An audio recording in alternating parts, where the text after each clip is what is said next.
हरे कृष्णा। ओम अज्ञानतिमिरान्धस्य ज्ञानाञ्जनशलाकया चक्षुर्निमीलितं येन तस्मै श्रीगुरवे नमः।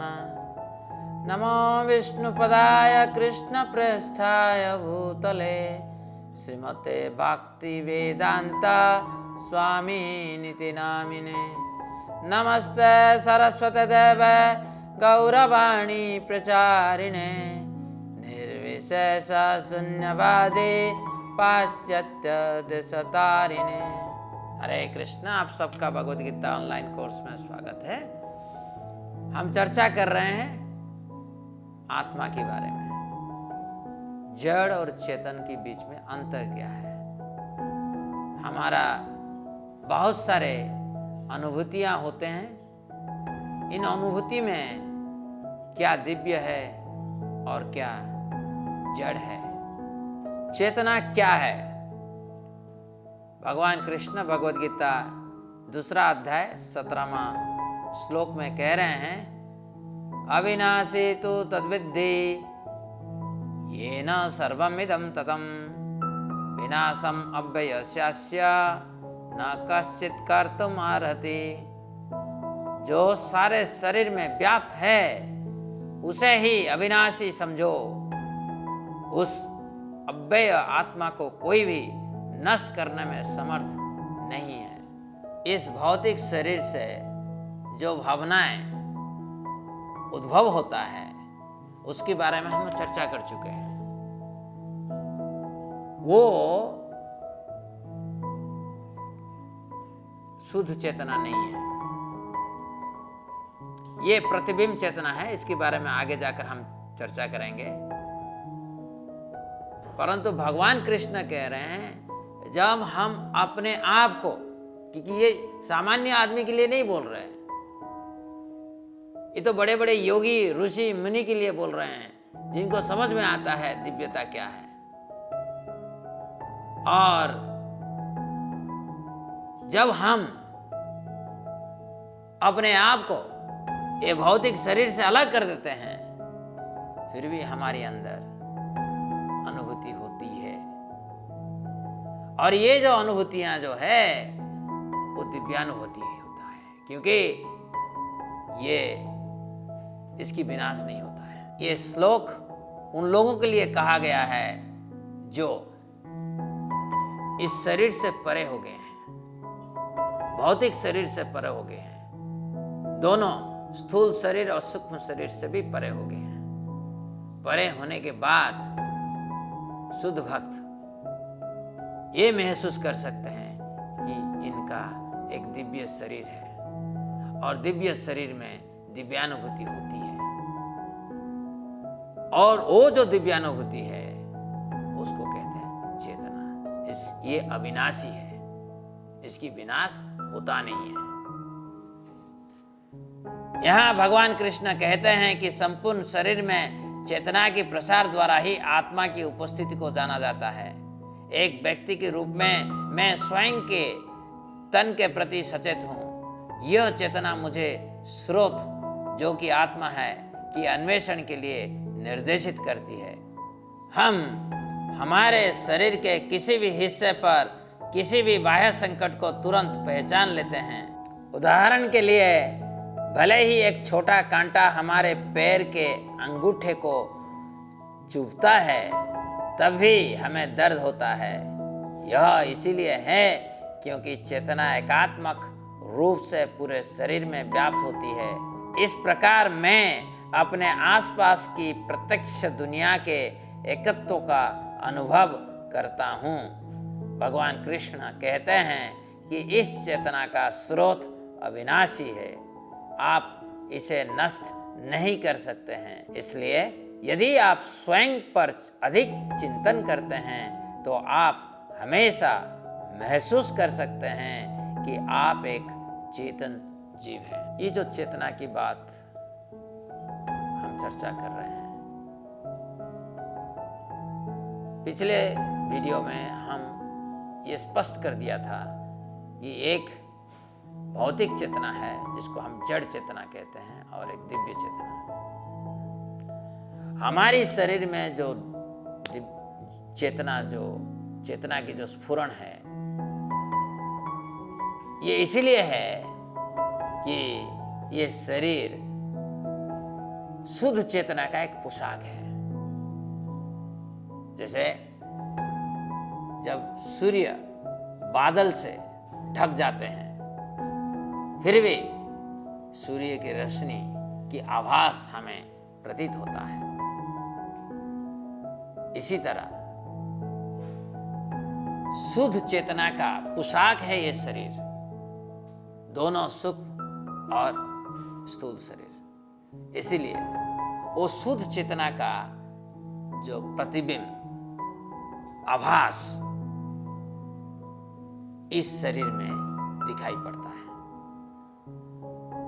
तो अगर हम गहराई से चिंतन करेंगे, शारीरिक चेतना को अनुभव करते हुए हम उसकी जो आदि स्रोत है, जो कि शुद्ध चेतना, उसको पकड़ पाएंगे। और भगवान कह रहे हैं वो शुद्ध चेतना जो है वो अविनाशी है। आप अपने आसपास की अनेक चीजों के प्रति सचेत हैं। आप अपने बैंक में जमा राशि के प्रति, निकट और प्रियजनों के साथ आपके संबंध के प्रति, आपके जीवन और मृत्यु की स्थितियों के प्रति, आपकी महत्वाकांक्षाओं इत्यादि के प्रति सचेत है, लेकिन आप अपने सचेतन के प्रति सचेत नहीं हैं। क्यों? भगवान कृष्ण उत्तर देते हैं भगवद गीता 15वां अध्याय 7वें श्लोक में, ममैवांश जीवलोके जीवभूत सनातन मनः षष्ठानि इंद्रियाणि प्रकृति स्थानि कर्षति। इस श्लोक की अर्थ है, इस बद्ध जगत में सारे जीव मेरे शाश्वत अंश है। बद्ध जीवन के कारण वे 6 इंद्रियों से घोर संघर्ष कर रहे हैं, जिनमें मन भी सम्मिलित हैं। इस चीज को आप गहराई से सोचिए। हम सचेतन हैं बहुत सारे वस्तुओं के लिए, मेरा बैंक बैलेंस, मेरा बंधु, मेरा परिवार, मेरा राष्ट्र, मेरा कैरियर, ये सब के लिए सचेतन है। परंतु मैं सचेतन नहीं हूं मेरा चेतन के बारे में, जिस चेतन की वजह से मेरा अंदर सचेतनशीलता जागृत होता है। वो सचेतनशीलता को मैं समझता हूं, क्योंकि मुझे बैंक बैलेंस चाहिए, मुझे फॉलोअर्स चाहिए, मुझे प्रतिष्ठा चाहिए, तो उसके लिए तो मेरा सचेतनता है, परंतु मेरा सचेतनता मेरा चेतन के लिए नहीं है। आप सोचेतन नहीं है। अपना चेतना के बारे में आप सचेतन नहीं है। आप एक आत्मा है, इसको आप भूल चुके हैं, और जो आप नहीं है उसके बारे में आप सदा सर्वदा सोच रहे हैं। अति प्राचीन काल से ही हमारा जीवन पदार्थ के संपर्क में आने के कारण गहरी अज्ञानता में डूब गया है। हम अपने शरीर और शारीरिक विस्तार को ही वास्तविकता मान चुके हैं। इस प्रकार हम दर्द और सुख के साथ साथ जन्म और मृत्यु के अधीन हो गए हैं। यह जीवन की परम समस्या है।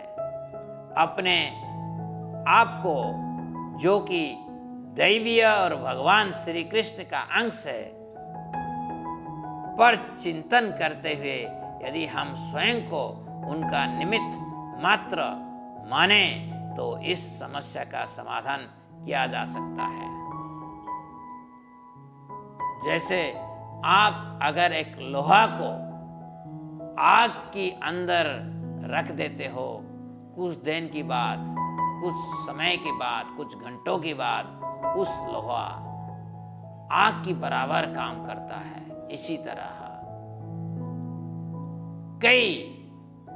कई कालों से कई समय से, कई पीढ़ियों से हम भौतिक प्रकृति के साथ रह रहे हैं,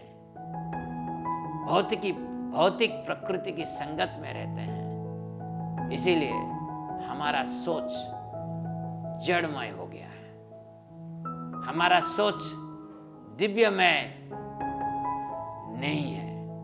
इस विषय वस्तु को और गहराई से समझने के लिए हम एक उदाहरण लेंगे। कार। आप सब कार में बैठे हो और आप में कुछ कार चलाते भी हो।